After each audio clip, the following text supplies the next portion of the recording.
আসসালামু আলাইকুম বন্ধুরা, সকলে কেমন আছেন? ফজরের নামাজ শেষ করে মসজিদের গার্ডেন দিয়ে একটু হাঁটতেছিলাম।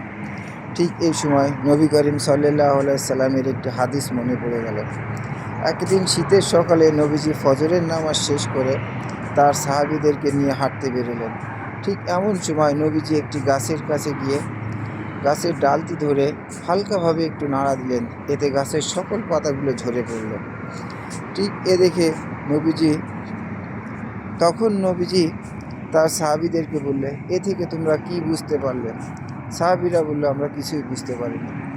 তখন নবীজি বলল, আল্লাহর বান্দা যখন সুন্দরভাবে উজু করে মসজিদে গিয়ে জামাতের সহিত নামাজ আদায় করে, তখন তার সকল গুনাহগুলো এরূপ পাতার মতো ঝরে যায়।